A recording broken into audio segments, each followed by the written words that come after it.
This is the Swarm and Shoot Football Show, episode 12, with me, Manny Matsakis, and my co-host, Lynn Groll.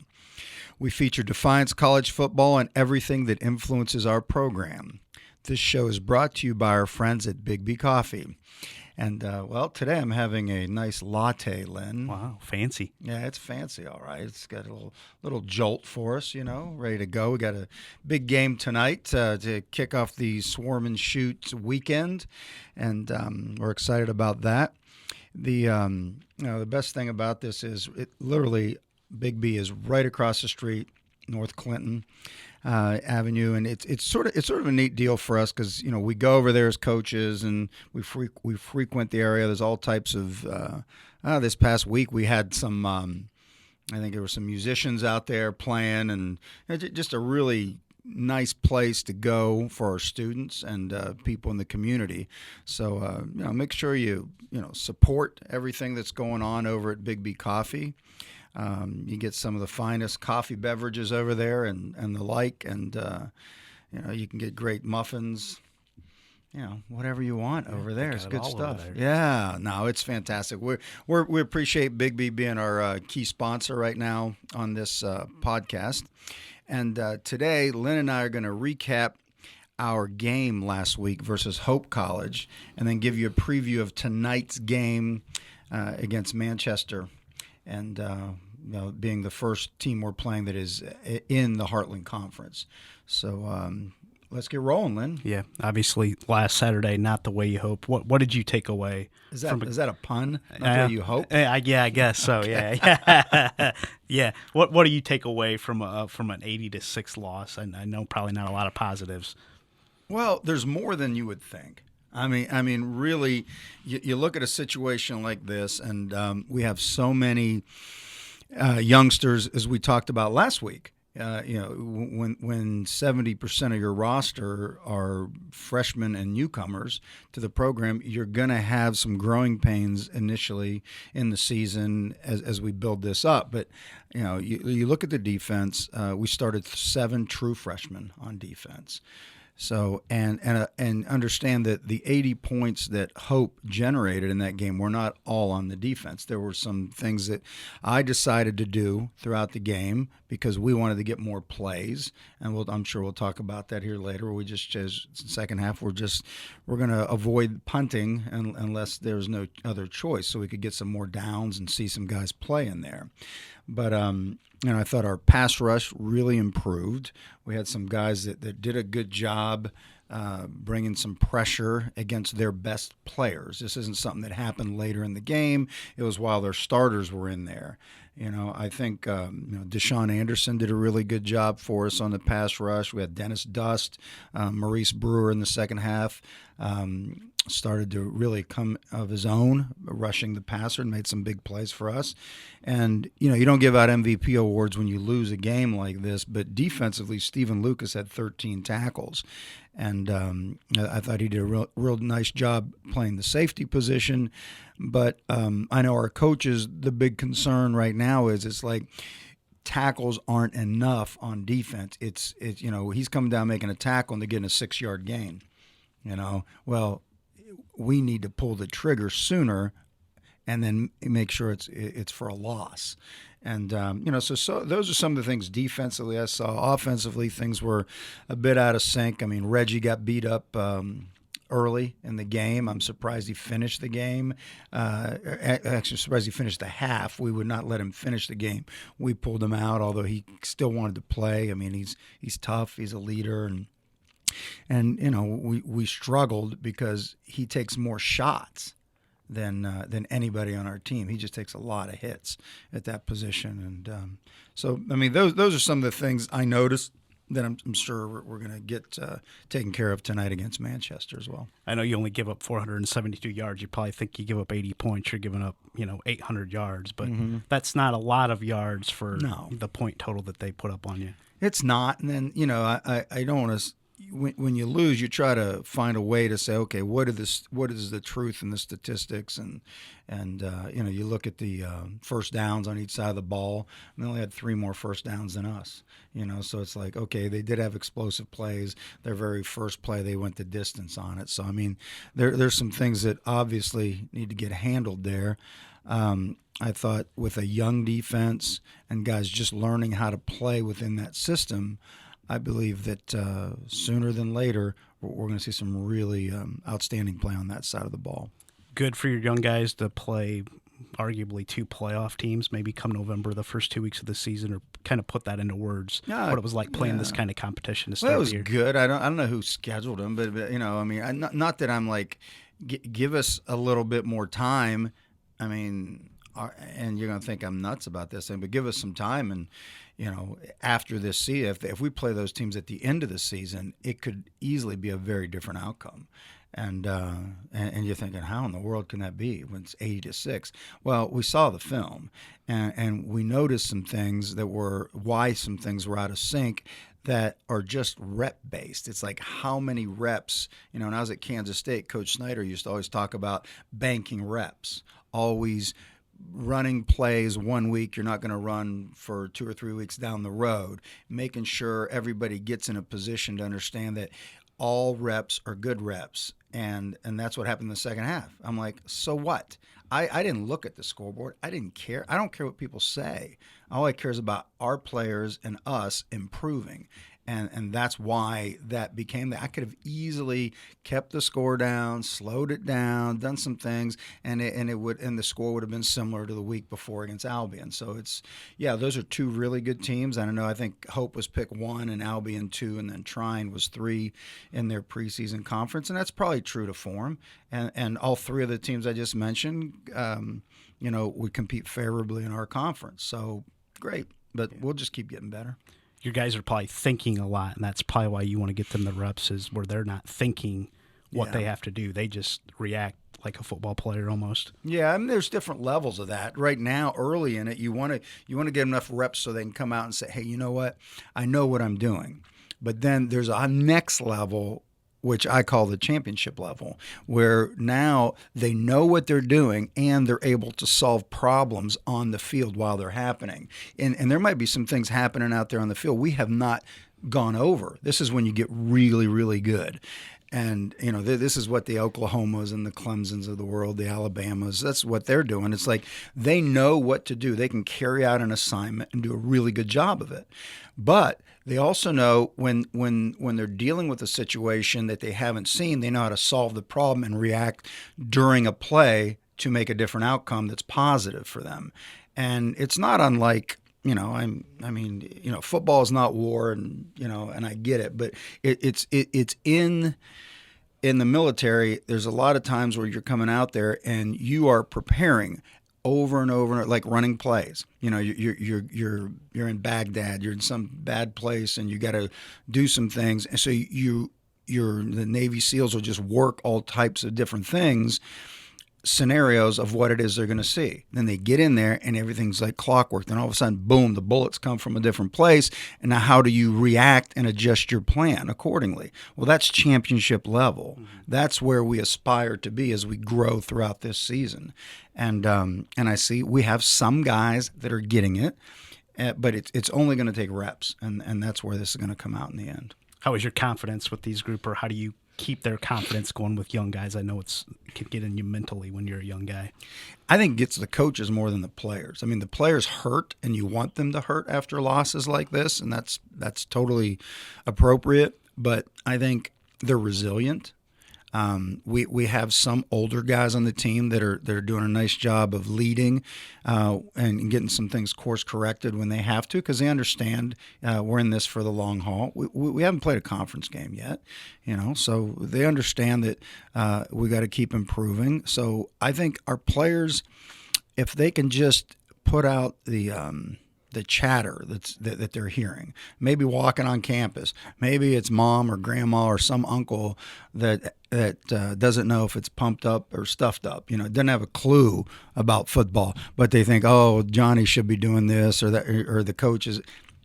just forget it. We're all in this thing together. We have to improve because we're going to improve. We have the plan to do so, and we'll keep course correcting the plan. So I think our players are going to be just fine through this, and they will improve. And improvement ultimately will result in victories. But it just doesn't – you don't just show up. I don't care who you are. You don't just show up and a team just lies down for you. You have to take it. And we're just learning how to do it in practice before it ever happens, on game day. And I actually talked to an alumni on Saturday night. He was at the game on Saturday and kind of said the same thing. There's a lot of positives, and you can see where this is going towards, down the road here this season and in the future. Oh, yeah. I mean, you get some alumni, and honestly, that is the lion's share of the emails I get and the positive text, But that's just, in my position, that's just what you have to deal with. That. It's like I can see the outcome. I can see a championship football program here. But, anybody else can sit out there and do something stupid, and make some comment somewhere or, get my what did I have? It was bizarre. Some anonymous, like a person got my cell number or something, and they made some stupid ass comments. I'll be honest. It's like, what? It's like, you obviously are not inside with us to know what this is really like.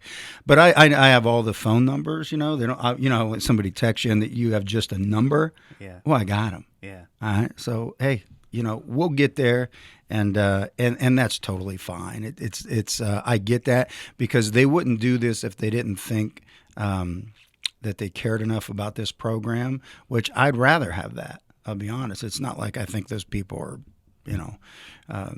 unfair or anything like that. I just think it's like they care. If they didn't care, there would be crickets. You wouldn't hear a thing. So I'm fine with that. I know where we need to go, and I know where our administration is going to help us get to. How do you get your players to maybe see that championship vision? Do you guys talk about that? What is kind of the background there of the championship vision and that sort of thing you have with your kids? Well, a part of it is, it's like, yeah, of course, you have to be that before you become it. Mm-hmm. It's just like the old adage of, what is it? It's Dave Aranda, a buddy of mine, who's the defensive coordinator at LSU. One time we were talking, and he's into all types of esoteric things like Buddhism and all the different things that are out there that are just fascinating to study. And he talked about a paradigm in the United States. And everybody thinks, you see these commercials on TV. This is how he explained it to me. It's like, get these commercials on TV, and you got this guy. He's sitting there, and what's his name? Matthew McConaughey. He's driving this Lincoln Continental, right? Cool deal, right? He's got this, so he has something, so he gets to be something. Right? So that's what it is. So buy the Lincoln, you'll be like Matthew. That's a pretty cool deal. It's like, oh, okay, if I just shell out the money, I get to be that guy. Okay, great. Well, he goes, that it's actually backwards when you look at it, because it's more this way. You have to be this way inside, and then do it, and then you get to have it. See, in this culture, it's I have it. It's the opposite. Mm-hmm. You see that? Yeah. So just because I have it, I get to be that. It's not that way. It's like you got to pay the price, and I think generally most of our players understand that you got to take care of your body. You got to study the game. You have to commit all in mentality. And as we get more and more of those things happening, then I think it's a foregone conclusion. We're a championship program at that point. Yep. Short week. You got a big one tonight with your first night game ever. Yeah. What's kind of your thoughts on a short week? How have you prepared for this Manchester University team tonight?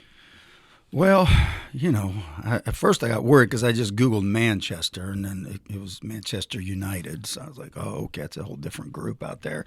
They were paying their players all that money. I was a little worried about those guys, but that wasn't the case. So, as I see this opponent tonight, one, I know they're extremely well coached. I mean, Nate Jensen is their coach, and he is fantastic. He's also become somebody that I'm very comfortable talking to in the off season. So that's been good. He was here before. You know, he's got a lot of ties. I even know that he's on that Facebook page with the alumni, so I got to watch what I say this week. After this week, well, we play him again at the end of the year, so I can't say much during the season. But he's a really good guy. I know they're going to be coached well. This team is built on his persona, which is I think is a hard hat mentality. They're very they're the largest group of D linemen I've seen the weight wise. I mean, we'll talk about their personnel, but holy smokes, they got some monsters up front, which is great. You know, just another opportunity for us to play another good team. And so throughout the week, what we've done is we've structured practice a little bit differently because you do have a short week. We had to come right back after that game Saturday night and practice on Sunday, Monday, Tuesday, go a little light Wednesday, and then here we are today. And tonight we have a great opportunity ahead of us. Before we get into the Spartans, take me back to a year ago. I know your conversations with Jerry Beauty, the athletic director at Defiance. How did this game come about? Take me through that process, Coach. Well, you know, what happened was at some point he and I were just talking, and I was saying, boy, it'd be really neat to play a night game, and we don't have lights yet. I mean, I would hope that in the future we see the benefit of being able to schedule night games and so forth. But he says to me, hey, y'all can play over here. It'd be great. And, you know, we kicked it around back and forth. This is way back in the spring. And there's some times like Derek Woodley's played baseball games over at their wonderful facility. So it's like it wasn't out of the realm of possibility. After I saw what baseball was doing, I said, well, we can go over there and play. And so we started putting it together. And then it really, to make it happen, it was like, okay, at first it was like Saturday night, but nah, maybe not. Let me call Nate. So I called Nate up, and literally within 48 hours, the contracts were signed. Hey, we'll come down on a Thursday night and play. And really, this would not have happened without Jerry Beauty and Nate Jensen. I mean, it was just an idea, and these guys supported it, knowing that at this level, really, you want to. It's all about the kids, it's all about the players, and you want to help them get better through wonderful experiences. And this, for us, is Community Day tonight. We want to get everybody out there, and we have a lot of high schools coming to watch the game locally, because it'll be sort of their entertainment for Thursday before they play on Friday. Yeah. Do you like night games? Do you prefer night games over day games, or what are your thoughts there, Coach?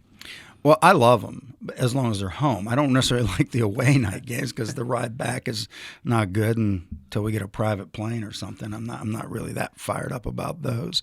But I get it. It does give you a bit of an advantage as a home team. It can.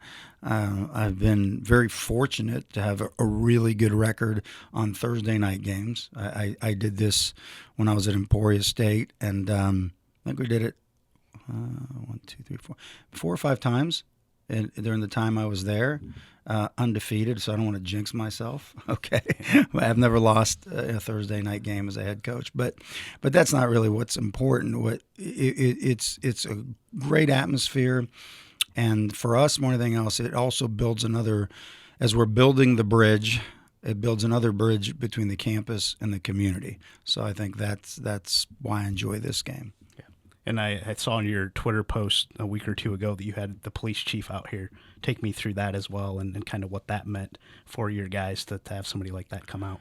Well, I think it's awesome because our guys get to meet people in town. The police chief was fantastic. I mean, he came out and basically explained to guys, because sometimes you think as a player, like, people are against you. I think when he was done talking to our team, it was like, oh, hey, he said, hey, you want to come ride in a car with us? You know, you want to come if you're in criminal justice and you want to do that. We want to hire guys like you because we know the kind of program that you guys are part of. And there was a certain camaraderie that he saw in our players, and he genuinely enjoyed it. So, I mean, I think that's why you do these things. That's why we get out in town and do this. And, and they said they'd be at the game. And we have a lot of people saying they're going to be at the game tonight. So it'll be fun to get that thing going. Awesome. What challenges do the Spartans present for you tonight, Coach? Well, number one challenge is their quarterback, Austin Roberts. Is number one.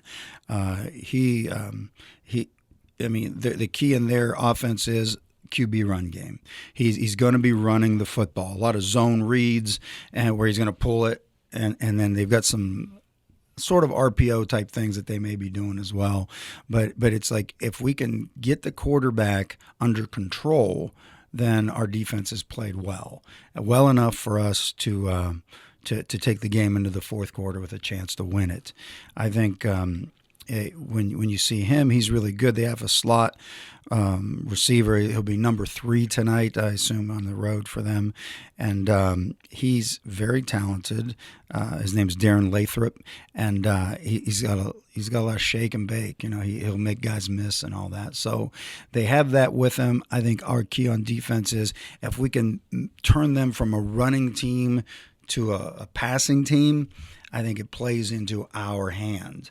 But you just don't know. I mean, we're both hungry for a big win tonight. So, that's that side of the ball. And like I mentioned, their defensive line is big. They got one guy that's 370 pounds, and another guy's 360 pounds. So they got 2 big tackle guys up there that it's going to be important for our backs, our super backs, to move fast and run by them and so forth, and not let an arm tackle get you, those types of things. So, I mean, the plan tonight is for us to try to create some confusion on their defense, because that's what they do defensively to other people. They bring them from all over the place, but when you really get down to it, it's not that complicated if you rep it enough. But once again, we have a short week, but so do they.